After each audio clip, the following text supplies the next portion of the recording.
سلطان صلاح الدین ایوبي له یو وخت کې د جاسوسان راغله ورته ویې ویل چې زموږ ښار ته یو ډېر ښه عالم دین راغلی دی او هغه عالم دین ډېر ښه خطابت کوي او ډېر ښه بیان کوي، په عوامو کې ډېر مشهوره سوی دی، خو موږ د ده سره یو څه شک و شبهات لرو، هغه شک و شبهات تا ته نسو بیانوو.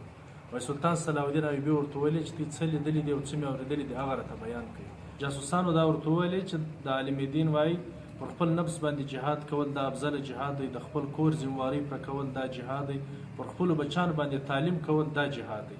و سلطان صلاح الدین ایوبي ورته ویلې چې دا ټول صحیح خبرې دي، سمې خبرې دي، خو جاسوسانو ورته ویلې چې عالم دین دا هم وایي چې پر هغه باندې زموږ شک و شبهات دی. دی دا وایي چې په جنګو کې موږ ته څه میلاویږي، په جنګو کې صرف موږ ته قتلونه میلاویږي، یا به موږ په خپله قتل کیږو یا به موږ بل څوک قتل کوو. دا خبرې چې سلطان صلاح الدین ایوبي واورېدلې وای ډېر سخت په غوسه باندې سولو. وایي ده ځانه سره دا عهد وکړي چې زه به ځم د عالم دین سره به ملاقات کوم. څو ورځې بعد سلطان صلاح الدین ایوبي خپل بیس بدل کړي او لاړې د عالم دین سره ملاقات وکړي.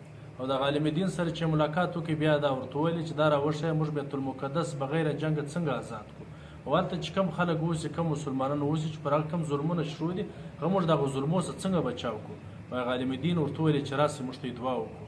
وایي د دې عالم دین دا خبره چې کله سلطان صلاح الدین ایوبي واورېدله وایي ډېر سخت په غصه سولو. وایي د خنجر راوکاږي او د دې عالم دین سره ګوته پرې کړه، او چې ګوتې پرې کړه وایي د عالم دین ډېر په چغو سو په بغار سو. بیا ورته ویلې چې ستا هدف راوښیه، ته چا راستولی، ته څوک یې؟ وایي هغه ورته ویلې چې زه یو یهودي یم. د هغه بعد سلطان صلاح الدین ایوبي دا وویلې چې دغه یو سفید پوشه عالم دین در ټوله صلیبي فوج ډېر سخت خطرناک دی د مسلمانانو دپاره. نو ګرانو کتونکو سلطان صلاح الدین ایوبي ته چې کوم وخت عالم دین دا خبره وکړه چې راسه دعا وکړو، نو وایي سلطان صلاح الدین ایوبي له ډېره سخته غوسه ورغله. ولې هر کار چې دی هغه صرف د دعا سره نه دی تړلی، د دعا سره سات به انسان عملي اقدام هم کوي. په دې شي کې زموږ دپاره غټ مثال چې د هغه نبي علیه الصلاة وسلام دی. نبي علیه الصلاة وسلام په خپل ټوله ژوند کې صرف دعاوې نه دي کړي. نبي علیه الصلاة وسلام په 27 جنګو کې خپله شرکت کړی دی.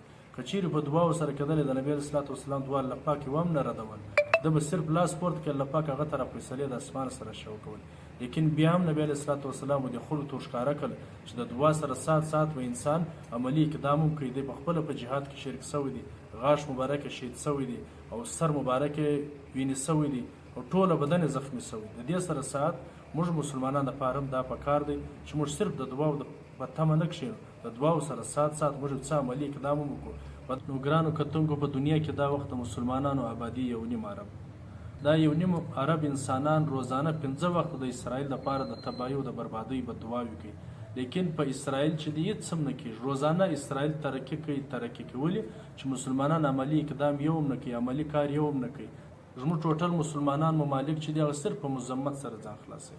نن که په دنیا کې د مسلمان سره هر څه وشي موږ صرف د مذمت توری زده کړی، دا د مذمت لفظ ادا کوو، لیکن موږ د دې خلاف یو عملي اقدام هم نه دی کړی. زموږ دپاره دا پکار دی د خپل وطن د خپل قوم د ترقۍ دپاره چې موږ عملي اقدام وکړو، دعاوې هم وکړو، د دعا سره سات عملي اقدام هم وکړو، و انشاءالله تعالی دغه ټول مسلمانان امت مسلمه زموږ وطن او دا ملک به انشاءالله ترقي کوي.